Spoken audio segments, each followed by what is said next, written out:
everyone. We're going to wait a couple more minutes as folks come on in. In the meantime, Parker, Hillel, how were both of your mornings? Anything eventful happen? Nothing too crazy. All good over here. So far, so good.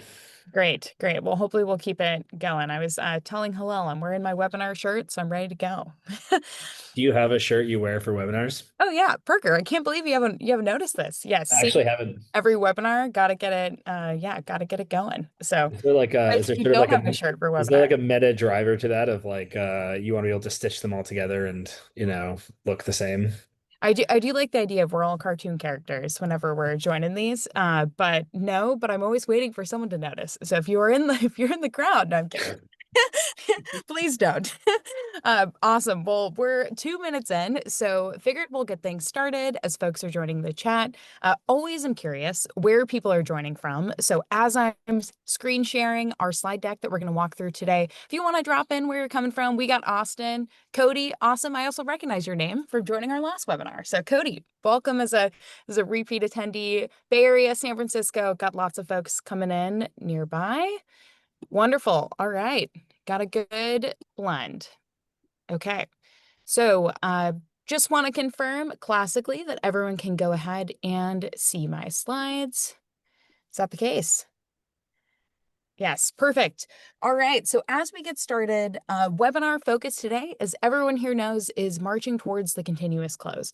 So real focus on where this came from is in talking with accounting teams every single day. Our team hears that getting to accounting that is real time, getting to accounting that is continuous is incredibly top of mind. And the frontier is really beginning to shift as AI plays a role, as in general, software is beginning to equip teams to get closer and closer to that vision.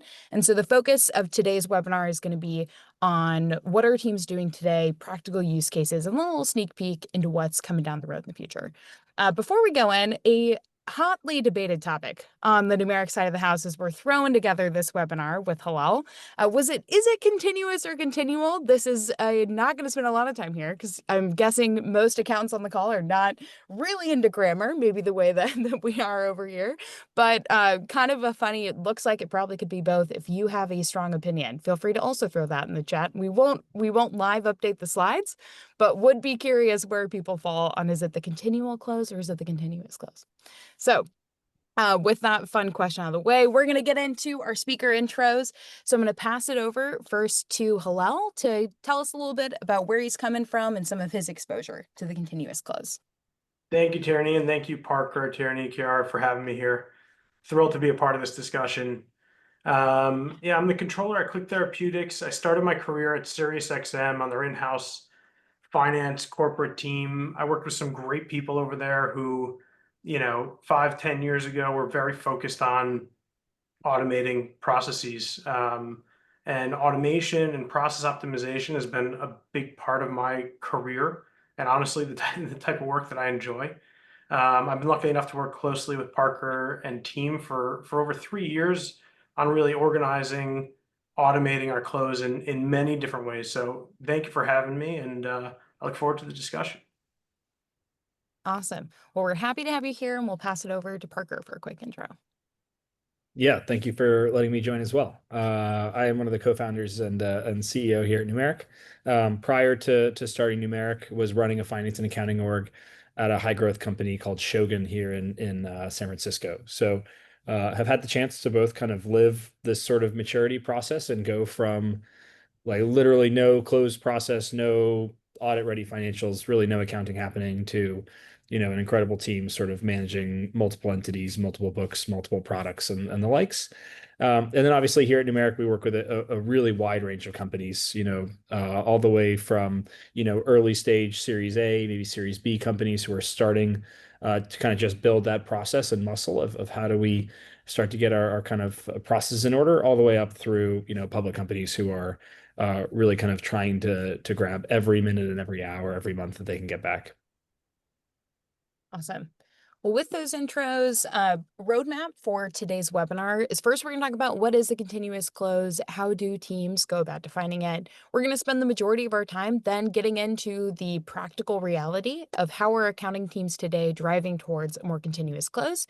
And then we're going to end on where is this headed? what might the future entail. Both Parker and Hillel will sort of share their predictions of how the close process and what's possible for teams might be changing.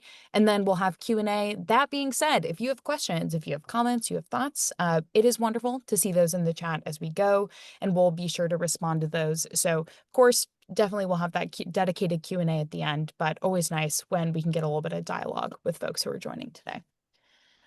All right, so beginning here with defining the continuous close, Hillel, you had, in a big chunk of our conversations, talked about how it's not a particular system. Can you sort of expand on how you think about what a continuous close process is?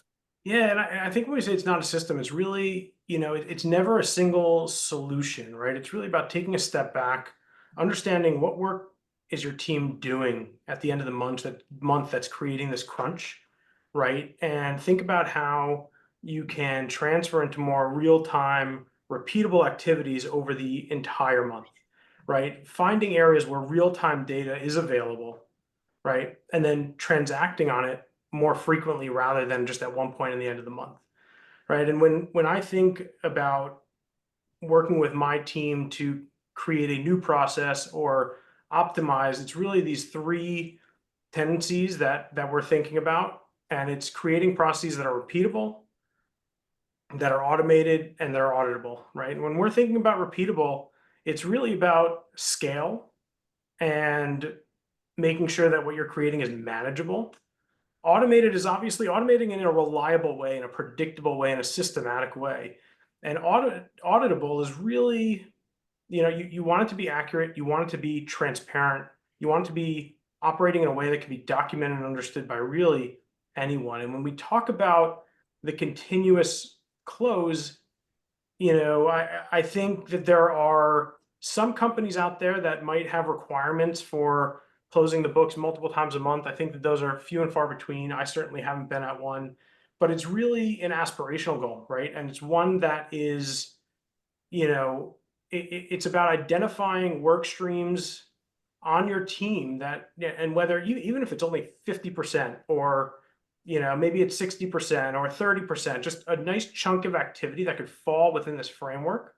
And hopefully you could find opportunities to move some of that work up earlier in the process. And we'll talk about, through this hour, we'll talk about some of the downstream impacts that might have. And then, ultimately, if you get a work stream to this point, right, what we're trying to portray here is you get to the end of the month and it's more of just like a click the button exercise, right? Maybe there are a few more days of transactions that, you're reviewing in that last cycle of that continuous close. But a lot of the analysis has already been done on a big chunk of the activity, right? And so when you get to the end of the month, you're really a lot of the way there where you could just click the button, move on to your final analytics on the full month worth of data, your final reconciliation on the full month worth of data. And you're just in a much better spot at that point. And it creates for a much more smooth full month worth of work, which we'll talk about a little bit more. Parker, you've seen obviously teams go from fairly ad hoc processes to one that gets closer to the continuous close. As you think about what defines a continuous close process, I would love to hear how you think about it from the vantage point of working with whole sets of accounting teams. Yeah, I mean, I think one of the really fun parts of this job is getting to work with companies at all different kind of stages of maturity. And I think it's important to sort of try and not like skip steps, I think, in the process. The goal shouldn't be kind of turn around and just sort of conceptually close everything all the time because it sounds like a good idea or it seems sort of like it's kind of trending. But right, it's always sort of important to start with like what are the problems we're trying to solve here and what are the pain points, and then how do we kind of walk back into the things we should prioritize, right? And so I do think there's sort of like some foundational kind of building blocks to think about. The first one is really going from, something that is living in someone's mind and someone's head right into how we're just making sure we're actually documenting things, organizing things, and getting a good foundation in place. Like, everyone has a closed checklist, hopefully, right, for a reason, which is, if I get hit by a bus tomorrow, it would be really helpful that someone who's coming in can actually understand what are the tasks, how is it getting done, what are the business systems involved, and can kind of pick up from where it's been left off. It's also important to get those things in place because now we can start to actually think about mapping out the workflows, right? I mean, the thing about the close process itself is that it's a series of 10 or 100 or 1,000 kind of discrete processes that all need to be run at the same time under a lot of pressure. Mm. And only by sort of starting to break these things apart can we actually see what's interrelated, what's blocking other types of work, what are those dependencies, right?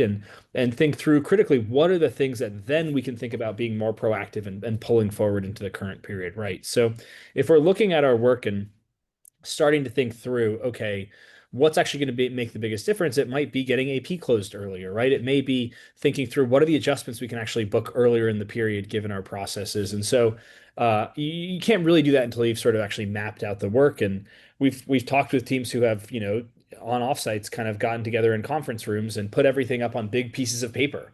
Um, the same way that I think sort of, again, kind of mapping things out. And then we can start to get really critical around, okay, what can we do on an ongoing basis? Where can we go sort of chop up work and segment it? And where is it actually easier and more time effective to go do things in smaller batches, as well as I think the sort of just as important question, which is like, what is the information that's useful to present to the business on an ongoing basis that would be valuable as well? And so, yeah, I think this is kind of a nice, very simple sort of framework to think about sort of um, where are you kind of on somewhat of this journey of kind of optimizing and refining and improving the close process? And the last thing I'll say here is just to reiterate, like again, I don't think the goal should be kind of if you're starting at a new company, you're starting from scratch. The goal is not next month revamp everything and get to the end state. I think in many ways that goal is kind of like we're trying to continuously close. We're trying to just continuously get better, right? We're trying to go identify what are the couple things we can do that are going to have the most leverage for the next month. And as we approach and get into this April close, let's go focus on some of those pieces and get the team ready to then go hopefully do that every month thereafter. Awesome. And I think we've begun to cover a little bit about why this matters, what it really entails. But one piece here, obviously, is taking some of the work that typically is bottlenecked in the singular week, 2 weeks of the month end close, being able to shape things in a way that's more continuous.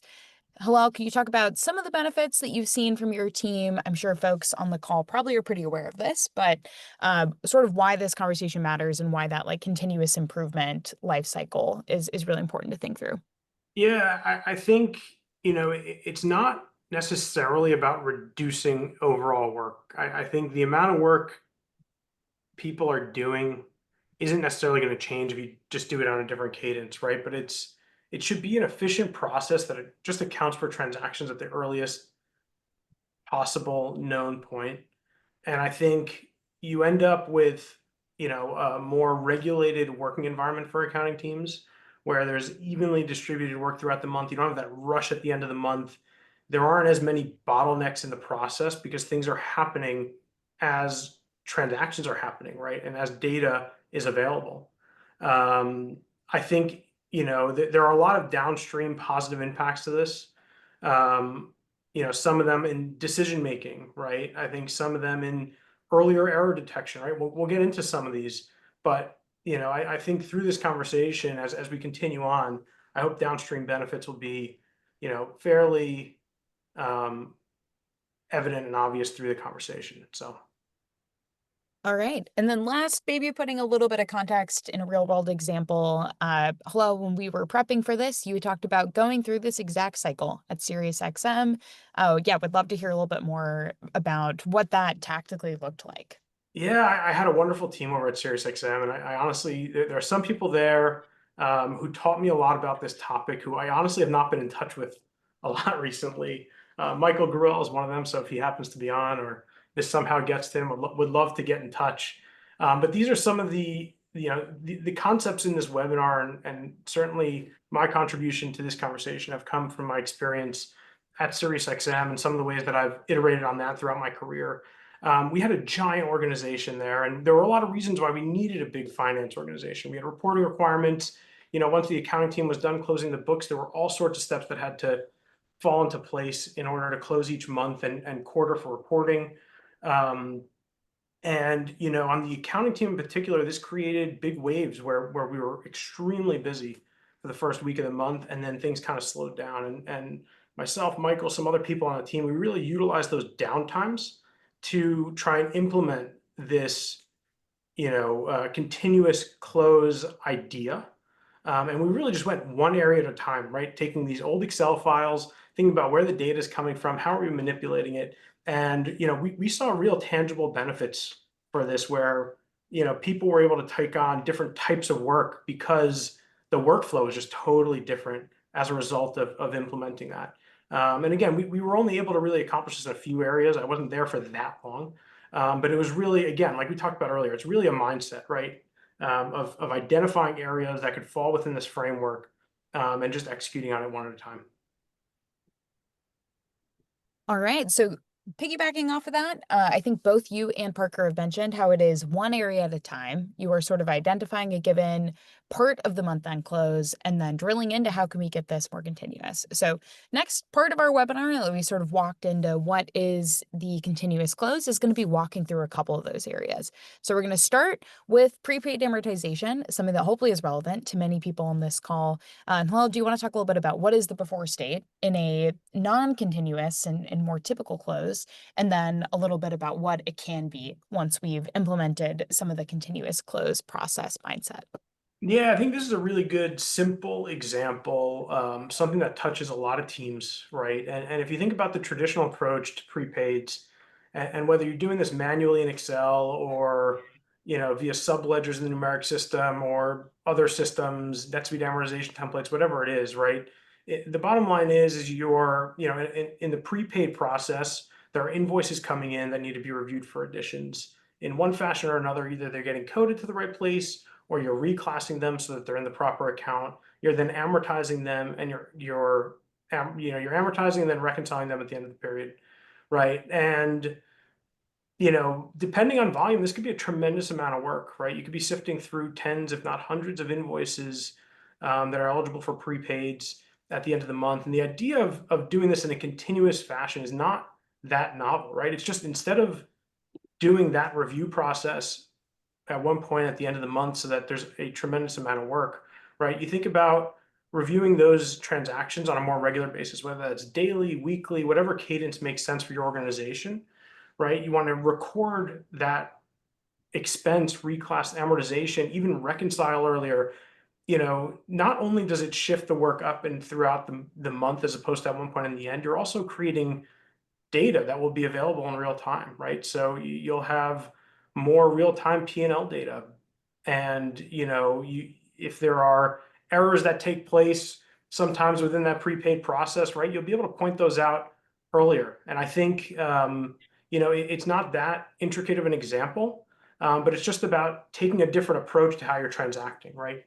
And that's really what the goal we're talking about here today. Parker, I know that one of the ways in which teams oftentimes use numeric, similar use case in the sense of how can they get to a more continuous process for prepaids. Yeah, would love to hear a couple of examples of what this looks like in motion for this part of the month end close.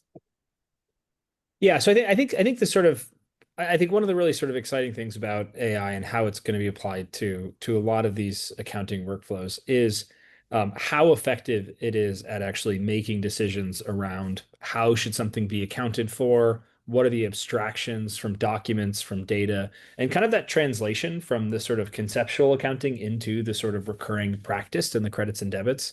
And so much of what Numeric we've been kind of focused on is like, how do you actually start to think about a product that hopefully really reshapes many of these accounting workflows to do more in the current period than in the things that are oftentimes sort of done retrospectively, right?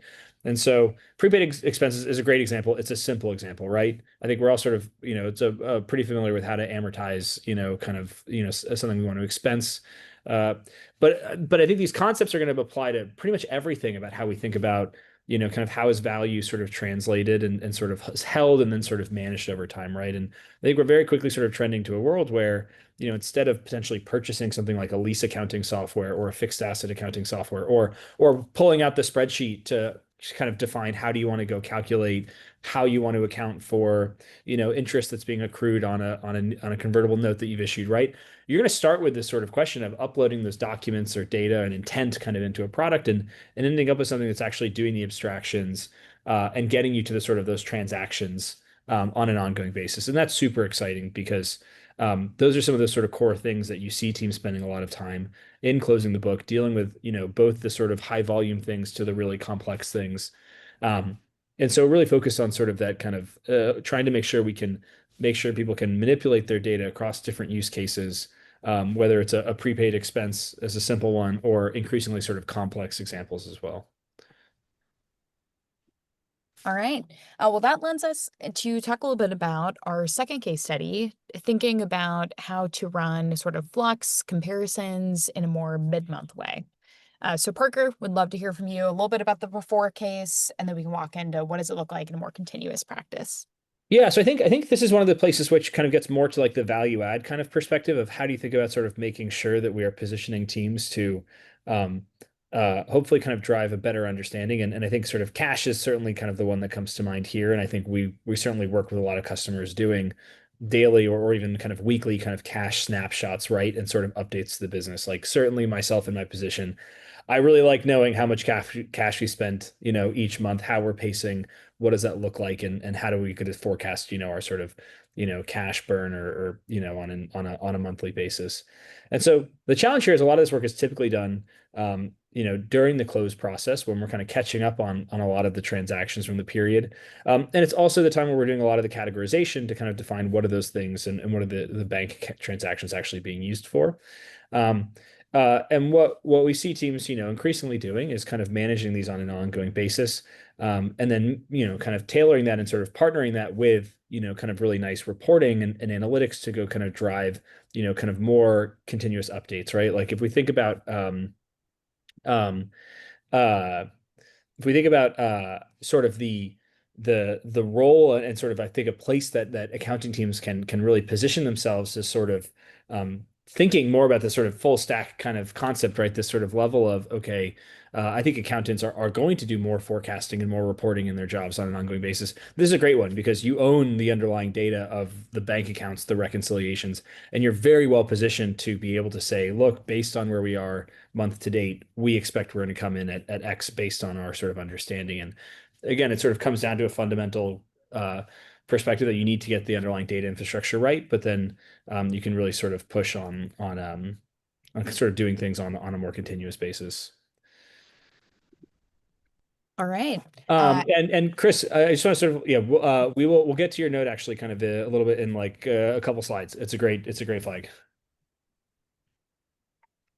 All right. Hillel, you had talked a little bit about some of the real-time monitoring for data integrity. And actually, we will cover this a little bit later, but any comments on the cash flow use case, how we think about sort of making that a more continuous process that you see? Yeah, I think cash is a great place um, to think about when we have this conversation. I think there are a lot of accounting teams out there that, I mean, many accounting teams are not in a continuous flow, right? But when it comes to cash, I think a lot are more than others. And so, if you think about what are some of the benefits, that Parker just mentioned, and some of the other benefits, looking at your own business of why it's important to record cash on a daily, weekly, or more frequent basis, I think you could apply some of that logic to other types of transactions, right? And we think about monitoring, right? A lot of teams have people coding cash transactions or AP, right? And sometimes there are errors, right? And when you get to that end point of the month when our teams are quite frankly like very busy, when you start catching these errors at that point, it becomes very difficult to move forward with a lot of other work. And right, so you know, we're going to talk about takeaways from this conversation later, but something, even if you just take this away of like monitoring transactions throughout the month that are coming through and trying to get ahead of some of these errors that often tend to compound, I think even just doing that will add a lot of value to your team and is in one way or another a part of this continuous approach. Absolutely. Third example here, an area of the close talk about, well, you talked about accrual matching being a little bit more complicated of an example potentially than the prepaid one. But I think a good example of also a more complex question that an accounting team is wrestling with, how do they turn into a continuous close process? Yeah, I want to talk about this matching example, and really, the way I'm going to frame it is in the light of a contractor accrual, right? So imagine you have 20 consulting firms or independent contractors that you're accruing for on a regular basis. Generally, at the end of the month, you're going to try to figure out what your estimated expenses for that given month, and you're going to review all the invoices that have come in, and you're going to determine which, accruals from the current month or prior months you want to reverse. I mean, I'm obviously talking about this in exaggerating the manual piece of this, but even if today you're using some sort of matching mechanism to accrue or reverse accruals for this, and I remember back, one of the automated processes we created at SiriusXM was just this, right? And we had a matching engine. We would feed it accruals that were very much on the level that these invoices would come in an effort to match them automatically. And when they would match, they would reverse the accrual, right? And even in the best matching system, in a complex area like this, I would say 50 to 60% of those transactions are going to be automatically matched. You're going to have 10 to 20% that are going to need some sort of manual intervention or some sort of review over, and maybe 10, 20% then are going to have to be fully hands-on, trying to figure out what went wrong, why those invoices couldn't match off against accruals, right? And so the idea of doing this process continuous is the idea of just running through that cycle many times throughout the month, right? Posting your estimates, matching up, like looking at the real-time invoicing data on a daily basis, weekly basis, whatever that is, right? And doing that review, posting your entries, performing the rec and analysis, the flux analysis needed in these accounts to try to identify errors. When you get to the end of the month, you're going to end up in a spot where you really, maybe you have a day, 5 days, worth of data you need to analyze, but you're really at the end of the month and you have a much lighter lift, especially in these high volume areas. Like in this example, there could be tremendous downstream impacts.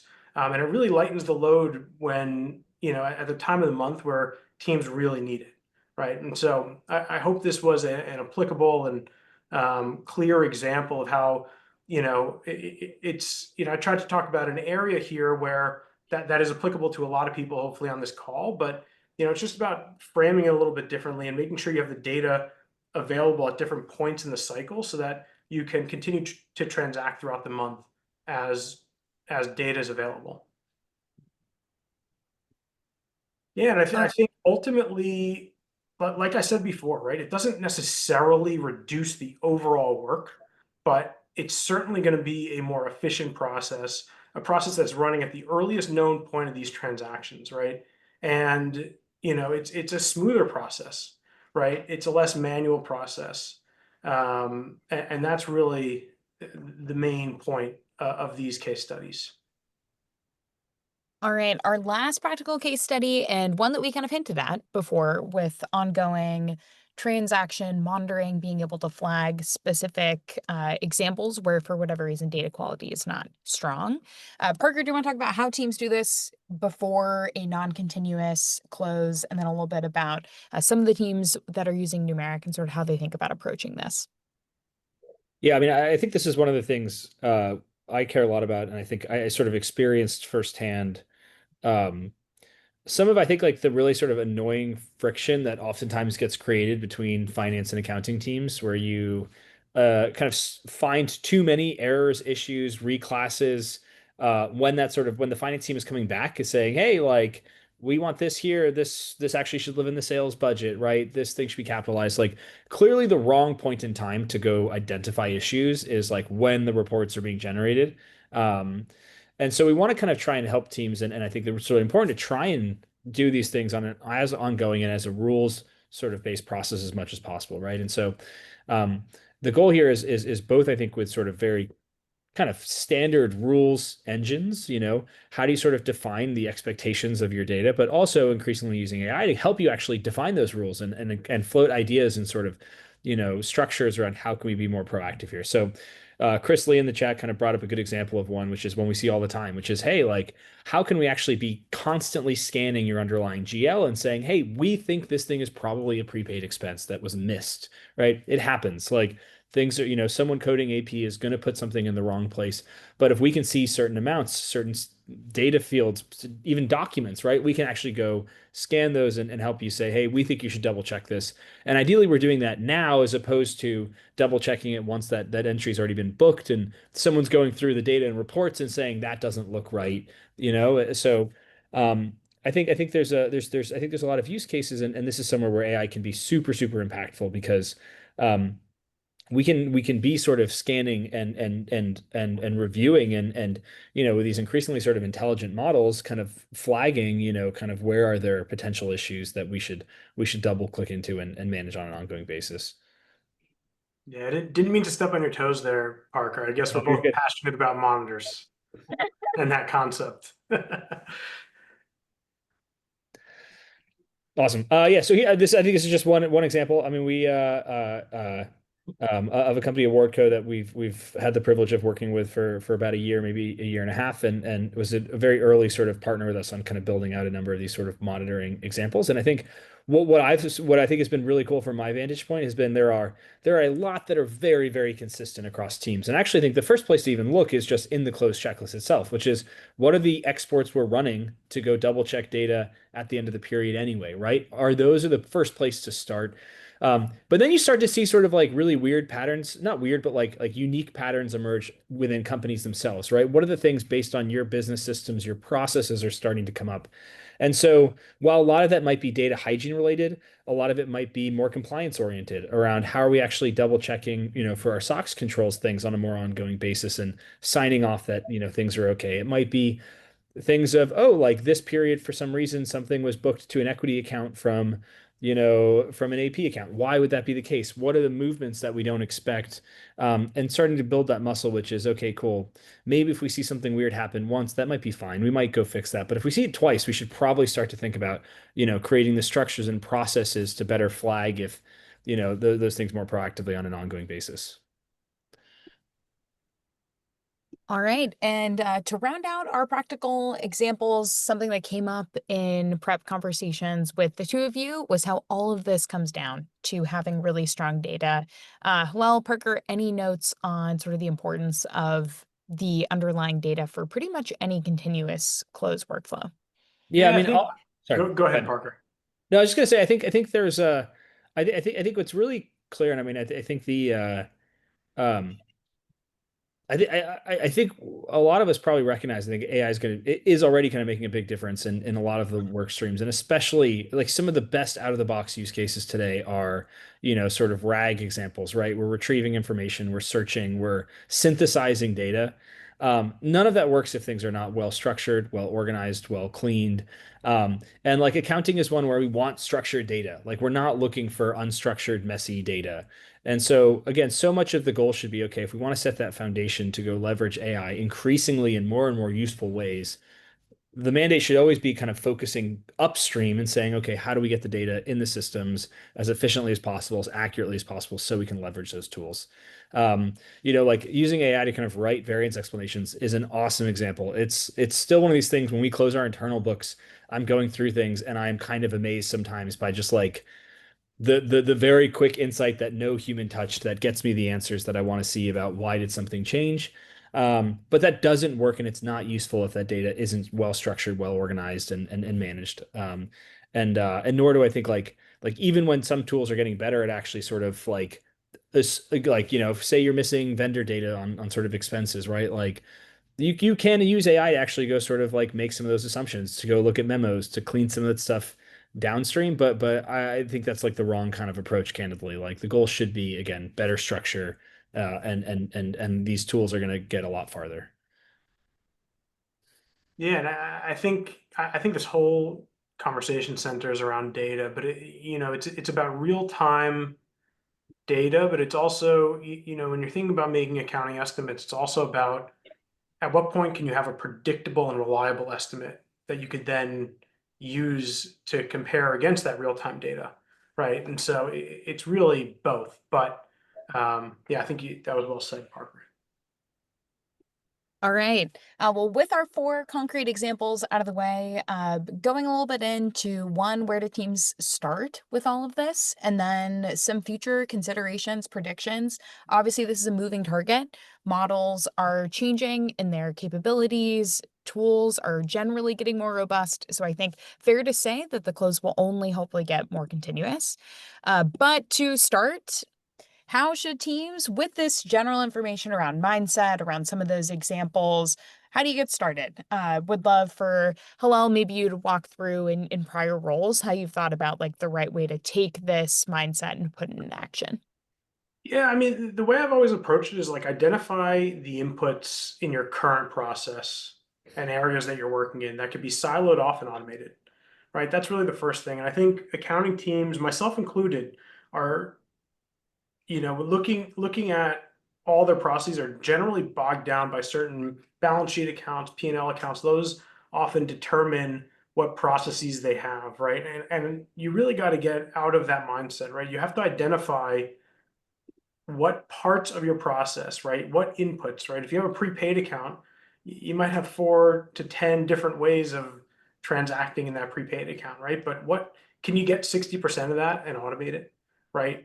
Take that out of that account, make a new account for the automated part, and have that piece close with as least hands touching it as possible, right? And I would say don't let the perfect get in the way of really good. I don't think that this proposal or this conversation is really one that's going to apply to 100% of work streams, right? And I think that oftentimes you could look and it could be overwhelming because you're like, I don't know how I get there when you're trying to do 100% of it. But if you're able to get 60, 80% of the way there, with a big chunk of your processes being hands off, or being transacted as you're going through the month, I think you'll see some real downstream benefits. No, I And maybe guess that's what this one's reiterating, showing here, yeah, Tierney. 100%. The sort of target here probably not being 100% continuous, but at least a good chunk of it completed ahead of going into the close. And Hillel, we had talked, and I think Parker as well, about how there are really many different workflows that are kind of involved. Here's a representation of this, any sort of voiceover on maybe how this recaps generally the idea of these concentric circles that are sort of all aligning on getting to a continuous state. Yes, I love this slide. I think this is all in an effort to get increased quality and decreased duration to close your books, right? It's not all about that, but that's a big part of this, right? And if you look back after you've you know reworked a lot of your processes to have this cycle, right, that could be transacted on multiple times through the month, this is what it'll look like, right? You'll have a bunch of silos going on throughout the month, and then you'll get to the end of the month and there'll be a lot less work to do. There'll be decreased duration to close the books as a whole because you'll have created processes that could just continue to work as the month's going on. And so that's really what this this picture here is trying to present, right? And that'll lead to some of the downstream benefits that we've been talking about, right? Detecting errors earlier on, being able to do analytics, provide real tangible business data throughout the month rather than 6 days, 4 days, 10 days after the month.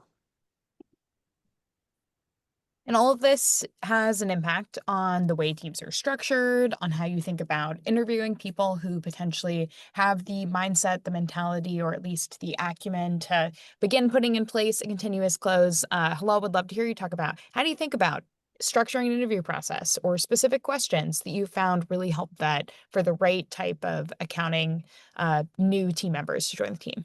Yeah, I think when you talk about accounting automation, it's really a different skill set, right? I mean, there are really good accountants out there. There are really good data people out there, and it's really about finding somebody with the right mindset. One of my favorite interview questions to ask candidates when we're far enough along in the process is really give me an example of a time where you inherited a 10-year-old Excel file, right? Or any sort of process, right? You have to blow it up, recreate it outside of Excel, right? You didn't want to be in Excel. Excel was too error prone. There was too much data.